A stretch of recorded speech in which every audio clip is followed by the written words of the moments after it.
Hello, Radhe Radhe. Welcome back to my blog life एसवी1 में। कैसे हैं आप सब? आशा करती हूँ आप सब भी अच्छे होंगे, स्वस्थ होंगे। मैं भी अच्छी हूँ। ये है बेबी किट। सभी को पता होगा, हमारे घर में आया है एक न्यू बॉर्न बेबी। उसके लिए लाए थे। ये देखिए है हमारे घर एक नन्हा सा मेहमान आया हुआ है, जिसकी आज छठी है। छठी की हो रही है तैयारी। ये सूजी फ्राई की जा रही है। मतलब कि जो आज छठी में जो जो उनको खिलाया जाएगा वही से मतलब कि खाना स्टार्ट कर देंगे। तो इधर ये शाम की तैयारी हो रही है। छोटी सी पार्टी है। ये मेरे मौसी का घर है। उनकी छोटी वाली बहू को बेटा हुआ है। तो आज छठी की मतलब कि रस्में हैं जो बुआ निभाती है, इसलिए मैं यहाँ आ रखी हूँ। और मेरे घर से सारी मतलब फैमिली जितनी भी थे सब आ रखे हैं यहाँ पे। और किचन में ज़ोरों से लगे पड़े हैं खाना बनाने में। इधर मेरी मम्मी की तबीयत ठीक नहीं है। देखिए कैसे मुंह लटका के लेटी हूँ बैठी हैं। और हमारा जो कृष्णा है वो रोटी खा रहा है, क्योंकि वो भूखे रहते हैं हमेशा। ये मेरी दादी हैं। और इधर हमारा विवान जो है अंदर गया था। इधर मैं बाबू के लिए जो कपड़े लाई थी वो टेबल पर रख दिए थे। और ये रूम में जो बाबू को यहाँ लाया गया था फर्स्ट टाइम, तो उसे केक कटवाया गया था, तो उसी रूम से मतलब कि डेकोरेट कर रखा था। ये हैं बाबू के पापा श्री, जो अभी बाबू हुआ है। और इधर सब देखिए मेरा विवान। यहाँ पे सब पंचायतें लगी हुई थी और साथ में काम भी हो रहा था। ये मेरी मामी है कि, और यहाँ पे किचन में दोनों भाभी लगी पड़ी हैं। हाँ, ये क्या है? सीताफल। और नीचे क्या है?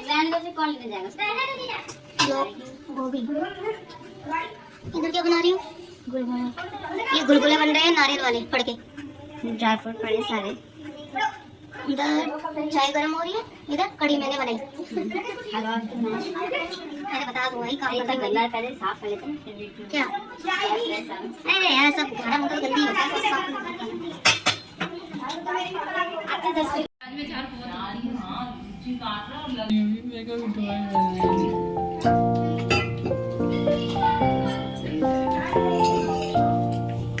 इसमें बना लिया क्या?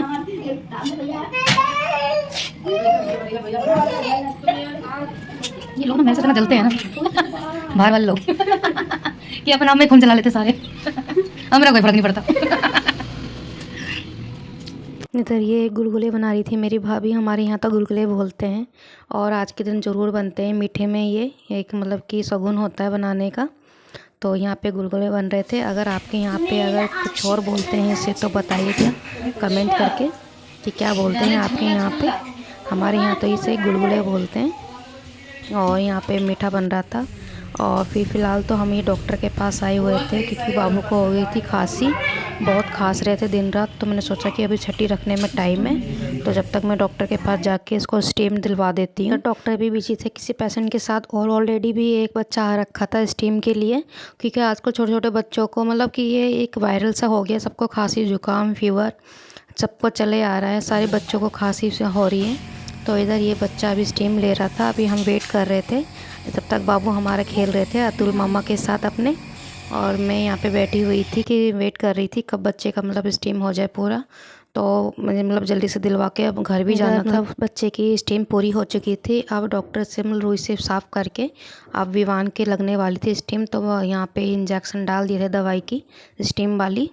और ये स्टार्ट हो गया था बाबू को स्टीम दिलाना। कुछ देर मतलब पहले तो बाबू ने 1-2 मिनट स्टीम तो ले ली सही से, लेकिन बाद में बाबू ने बहुत परेशान किया। स्टीम नहीं ले रहा था। ये देखिए इधर उधर मुंह कर रहा था। और मैं अकेले पड़ गई थी कि और कोई साथ में बड़ा आया भी नहीं था। मैंने और बता दूं कि फ़र्स्ट टाइम मैंने ये बाबू की स्टीम दिलाई है। मैं दिला नहीं मतलब पहले भी उसके कफ़ हुआ था, लेकिन मैं दिला नहीं रही थी। मैंने सोचा कि घर में ही ठीक हो जाए तो अच्छी बात है, क्योंकि बार बार डॉक्टर के पास ले जाना तो बच्चों की वही डॉक्टर की आदत पड़ जाती है। बिना डॉक्टर के फिर ठीक भी नहीं होते हैं। जब तक डॉक्टर के पास ना ले जाओ छोटे बच्चों को, एक उनकी हैबिट सी बढ़ जाती है। और ज़्यादा से ज़्यादा मैं चाहती हूँ कि बच्चों को घर पे ही मतलब उन दवाई से घर के ही वो जो नुस्खे होते हैं जो मम्मियाँ दादियाँ बताती हैं उन्हीं से ठीक हो जाए। तो मैं उसी से कोशिश करती हूँ। तो ज़्यादा मतलब कि हद से ज़्यादा वो बीमार हो जाता है, ठीक नहीं होता, तब मैं जाकर डॉक्टर के पास ले जाती हूँ, वरना नहीं ले जाती हूँ। तो इधर हमारे भिवानी देख रहे स्टीम ले रहे थे और परेशान भी कर रहे थे। नहीं हट बार बार हटा रहे थे। ज़्यादा स्टीम नहीं ले पाए थे ये। आधी से ज़्यादा स्टीम तो इसकी चली गई थी। ऐसी इधर से उधर करने में रो रहा था, परेशान हो रहा था। मैं अकेले पड़ गई थी और ज़्यादा। और बाबू को भी मुझे घर लेके भी जाना था क्योंकि वहाँ छठी भी रखी जा रही थी। मैं सोचा जल्दी से स्टेप दिला दूँ इसको।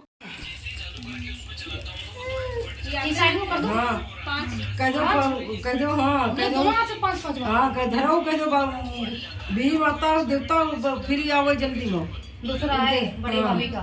हाँ 5 धर दो बस। 4 हुआ है। 7 रखो 6 हो गई। एक हाथ रखी जाती मैं दोनों हाथ का 10 हो गई 9 हो गई।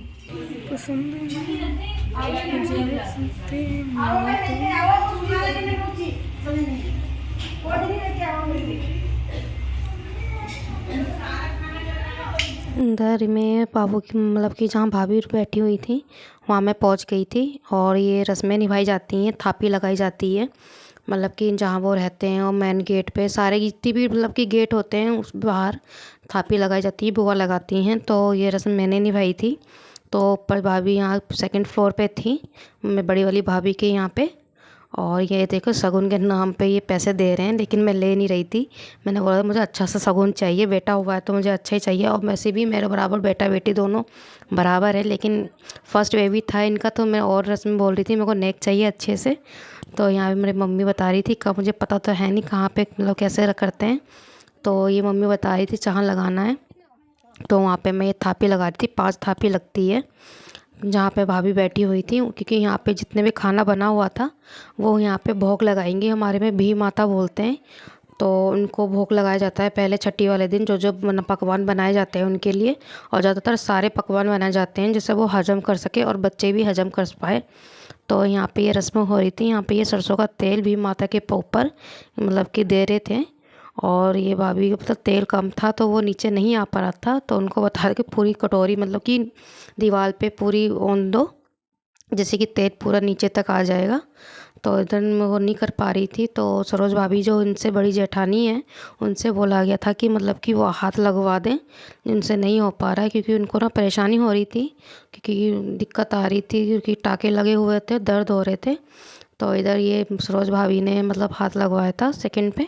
और ये सब हंस भी रहे थे। एक बार बता दूं आपको कि बोले थे कि जैसे ये पूरी ये तेल की जो लकीर आई है लाइन वो बिल्कुल सीधी आई है, तो बोलते हैं दोबारा भी लड़का ही होगा। जहाँ मतलब कि बूढ़े बाड़ों को जो मानना होता है बताते आए हैं। तो वो सब हंसने लगे हुए थे। और सरोज मैं तो चाहती हूँ कि इस बार सरोज भाभी जो मेरी बड़ी भाभी हैं उनका बेटा हो, क्योंकि उनकी जो पहली जो बेटी हैं तो सेकंड बार उनका बेटा हो जाए तो अच्छी बात है। और इधर देख के खाना जो बना था वो आ चुका था भी माता को मतलब भोग लगने के लिए। और इधर मेरा विवान भी रो रहा था तो मैं जल्दी जल्दी थापी लगा रही थी। जहाँ जहाँ भाभी बता रही थी मेन गेट पे ये जहाँ वो थी वहाँ लगाया था। और भी नीचे बता रही थी कि नीचे जो मेन गेट है वहाँ पे लगाना है दीवारों पे, लेकिन दीवार पर उनकी पुताई हुई थी तो चक्कर में मौसा ने गुस्सा कर दिया, वहाँ नहीं लगाना है। ये हमारा आज का कैमरामैन था, उसे फ़ोन पकड़ा रखा था। और इधर मैंने मेन गेट पे ये थापी लगाई थी, गेट पे, दीवार पे नहीं लगाई थी, जिससे कि मतलब दाग ना लगे। रस्में होती है वो तो निभानी पड़ती है। तो इसलिए मौसा भी आ गए थे बाहर की कहाँ पे लगाई है उन्होंने थापी। तो मैंने मतलब मौसा टेंशन मत लो, मैंने दीवार पे नहीं लगाई है, गेट पे लगा दी है। और लगा के थापी में ऊपर जा रही थी अब, क्योंकि मेरा विवान था वो रो रहा था, परेशान कर रहा था मम्मी को भी। मम्मी की भी तबीयत ठीक नहीं है जैसे मैंने आपको बताया। और इधर हमारे भाभी ये बाबू को ले रखा था गोदी में, उनका खाना सब जितना बना था आ गया था। वीडियो आएगी तुम्हारे यूट्यूब पे। बोले ये इंसान ऐसे है, शादी में भी कुछ नेक नहीं दिया और अब छठी है ये देखिए, और यहाँ छठी पे भी नेक नहीं मिल रहा है कुछ भी। अब मिल गया तो क्या करेगी? मिल गया तो उसका भी वीडियो आ जाएगा दोबारा, मिल जाएगा तो डबल वीडियो दोबारा ब्लॉग में डाल दूंगी उसमें। ये छठी का क्या लग रहा है? जय मैं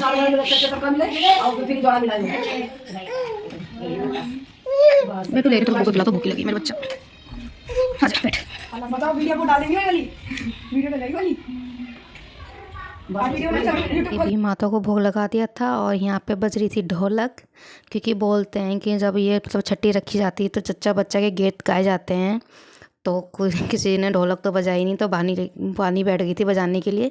और साथ में हमारा विवान भी बैठ गया था, जैसे मतलब बानी बजा रही थी वैसे वैसे हमारा विवान भी बजा रहा था ढोलक। तो यहाँ पे सब एक दूसरे से बोले थे तुम गाओ, जैसे कि सबको ही पता है, आदत होती है सब चीज़ बोलने की। तो सब कोई बोलता फ़ोन पे लगा दो, तो बोलता फ़ोन पे नहीं लगाना है, कोई मुँह से गा दो। तो इससे एक चक्कर में वो लगे पड़े थे आपस में, बड़े बड़े लोग, और इधर ये छोटे छोटे लोग लगे हुए थे ढोलक बजाने में। इधर विवाह देखिए कैसे बजा रहा है ढोलक। और ये मामी है, मतलब कि सब एक साथ बैठ गई थी गीत गाने के लिए, और इधर ढोलक भी बज रही थी, अच्छा भी लग रहा था, सब एक साथ थे, मम्मी मौसी और मतलब कि भाभी जो भी हैं। इधर गीत गाए जा रहे हैं, 5 गीत गाए थे सब ने, जच्चा बच्चा के जो गाने होते हैं, जो मतलब कि शगुन होता है गाने का। इधर मेरी ये छठी वाले दिन टाइम की रस्में हैं, ये बाबू को मैं बना रही हूँ कपड़े, जो पहले के कपड़े थे बाबू के वो उतार रही थी मैं। फिर दूसरा मेरा बाबू है, ये मेरे को डर भी लग रहा था इसके कपड़े उतारने में, क्योंकि मेरा बाबू हुआ था तब भी मतलब कि बोलते ना अपने बच्चों को नहीं डर लगता है किसी को भी करने में, लेकिन बाबू को पता नहीं कैसे मेरे को डर लग रहा था कपड़े उतारने में। लेकिन बट सरोज भाभी भी साथ में लगी हुई थी, वो भी साथ में हेल्प करवा रही थी। तो ये मैं बाबू को पहना रही थी नए नए कपड़े। नए नए कपड़े पहनाने के बाद मैं बाबू को पहनाऊँगी कमरबंद, और हाथ पैर में जो नज़रिया होते हैं वो पहनाने हैं। तो फ़िलहाल तो अभी इसको मैं पहना रही थी सैंडो बनियान पुद्दू से चूहे को, छोटू से बाबू को अपने, और जो बनियान थी वो पूरे में ढक गए थे वो। तो मैं 2 जोड़ी कपड़े लेके आई थी बाबू के लिए, एक लाई थी गर्म में और एक लाई थी मतलब कि गर्मी में, जो मतलब हल्के में कॉटन में। तो भाभी से पूछा मैंने बाबू को कौन से पहनाऊँ, किससे कंफर्टेबल रहता है, मुझे पता नहीं है। तो भाभी ने बोला कि आप गर्म कपड़े पहना दो, क्योंकि ठंडा मौसम हो चुका है बच्चे लाइक तो बहुत। तो मैं ये बाबू को पहना रही थी आराम आराम से कपड़े।